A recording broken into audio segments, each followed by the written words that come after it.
what I find interesting, and and I think we talk about this almost every year, or mention it at least every other year, is all of this stuff with the history of surveillance and then Martin Luther King Jr.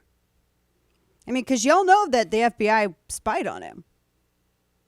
Oh, don't think that that's what? That's not true. That's all. No, they actually did spy on him. That is a legitimate thing. They also were, now you know that you also have the DOJ and wanting the FBI and everybody else wanting to go after parents who simply spoke up at school board meetings, just like people who were in the Tea Party were hassled and given a hard time. I mean, there's all kinds of stuff. No, he was surveilled, regardless of anything that anybody might be able to object to. He was surveilled. That is an indisputable fact. And apparently, there was even a letter. They wanted him to kill himself. I mean, this goes back quite a bit in history. The FBI apparently sent him a letter. It's all over the internet. But he was surveilled, and it wasn't just him. Apparently, Aretha Franklin was also under surveillance, and I just have always been amazed at how history can be forgotten in the throes of political fighting.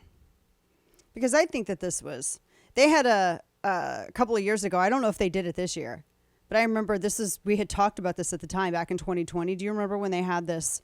They posted on Facebook this big post. They said the FBI honors the life and work of Reverend Dr. Martin Luther King Jr. And I just fell over when I saw that because he was under surveillance. He wasn't a communist. In fact, I think he'd probably be disowned by the left at this point.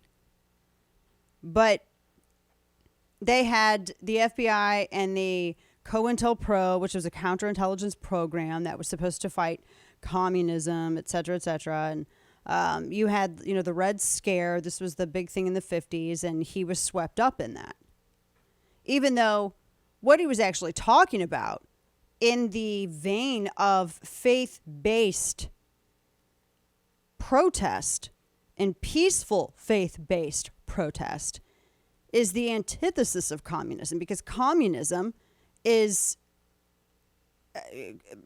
really an enemy of faith, because communism doesn't allow for faith. Tyrants, and this is one of the things that, when we always mock Karl Marx, communism does not allow the existence of God. They won't allow for room in anyone's life for God, because the state is the God, the state is the state is government.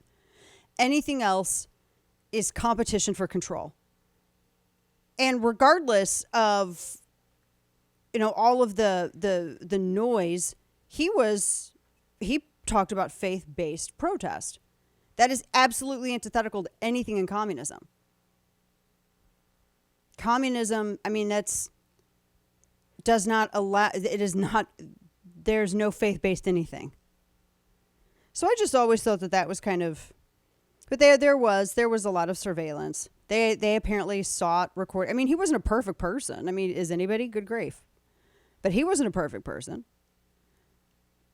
There was a story in the Atlantic where they discussed the wiretapping of a friend when investigators found that he had an affair. And when the FBI found that's when they started surveilling, apparently, the individual with whom, the girlfriend with whom he was having an affair.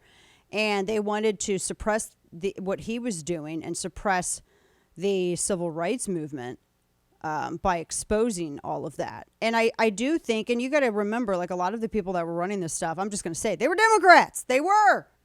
This is how Democrats run departments. This is how Democrats run organizations. They will weaponize these agencies and target people over political disagreement. And it's amazing to me that there are people who support peaceful faith-based protest, but then at the same time have no problem voting in office the people who nominate and control the individuals who run these kind of departments, that have no problem weaponizing said departments to go after people who believe in faith-based peaceful protest. Just incredibly ironic. It is an abuse of power, but more so, it shows you the pattern of the abuse of power. Whenever these people get control, whenever the left gets control of these alphabet agencies, they're always weaponized to target those with whom they disagree. So yeah, they had tapped his phones. They did all of this. They wanted to suppress what he was doing by threatening to defame him using the details from that affair with a girlfriend and trying to, say, oh, his indiscretions, that's going to damage the movement because it's a faith-based movement. It's a faith-based peaceful movement. Although, in doing so, this is why I always kind of roll my eyes when people say, oh, someone's not perfect. They're not perfect for office. They're not perfect for this. Well, neither was David. And? Just saying, if you want to get in and have that discussion.